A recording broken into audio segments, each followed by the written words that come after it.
Okay, round 2 of the battle with the goblins.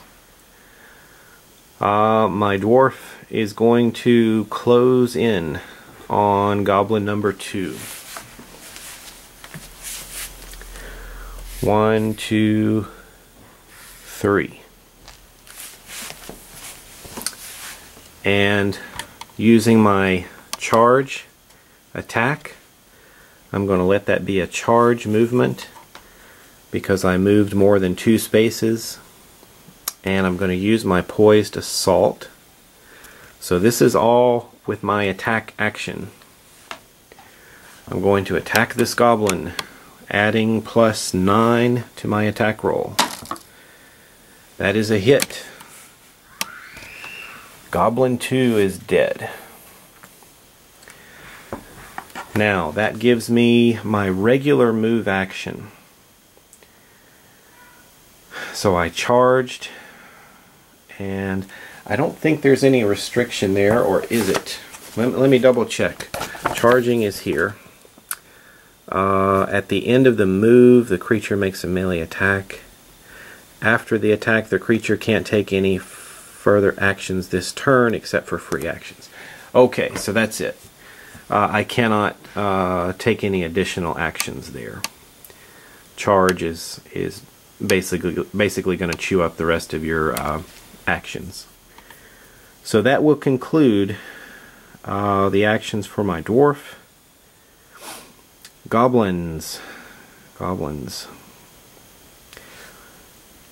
Maybe this goblin would retreat, and maybe this one would still try to get off a shot. Let's go here. This goblin's going to move over a couple of spaces to get a clear shot at my dwarf. And goblin number 4 is going to make his attack.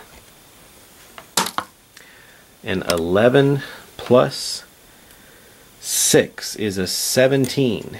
My armor class is 17. So that is a hit. I'm hit again for 4 damage, bringing me to 21. Alright, this goblin, what's he going to do? He would probably try to get off a shot as well and get himself into safer distance. 1, 2, 3, 4, 5, 6. So he's way outside now. He's going to take his shot. A 12 plus 6, that's a 18.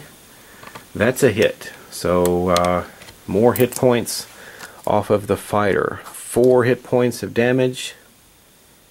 17. We're down to 17 hit points. Now, that's going to end this turn. I wonder if in this book it says anything about hit points.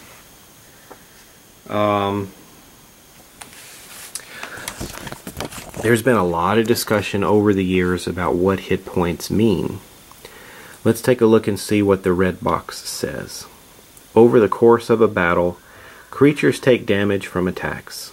Hit points measure a creature's ability to stand up to punishment, turn deadly strikes into glancing blows, and stay on its feet throughout a battle. Hit points represent physical endurance, skill, luck, and resolve.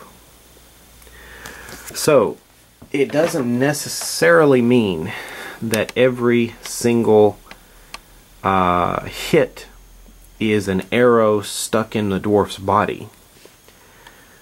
It could have mean that the arrow was enough of a threat that it's sort of, what do you call it?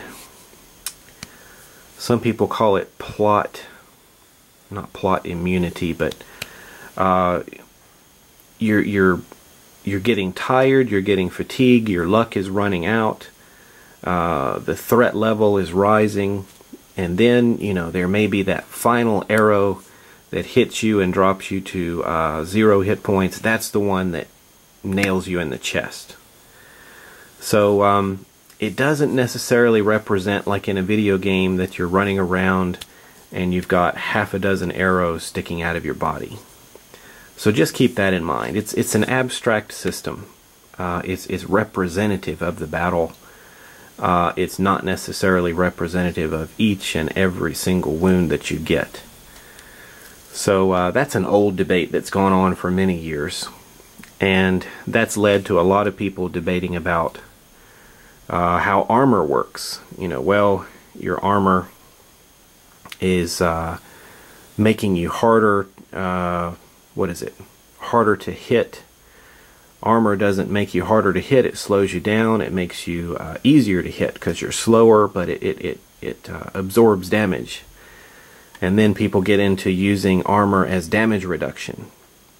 And then you get into a whole problem there when weapons that should be considered dangerous can't penetrate the armor. So then you think about, well, how do you make daggers dangerous against a fully armored opponent? Well, then you have to figure out some way to do finesse attacks or called shots or something like that. It leads to a whole bunch of other complications. This is just keeping it simple. From its old roots, it keeps it simple. Remember, it's abstract. When you're hit, it doesn't mean that you're necessarily bleeding at that point. It doesn't mean that you're necessarily struck. It means that you have avoided a threat and you're still on your feet and surviving. So your armor helps protect you from those threats in most cases. So that's what that's representative. So those words are just from me, my opinions as a gamer going back all the way to 1982, I guess is when I started. So there we go. That is the end of that round. We'll pick it up with my dwarf next.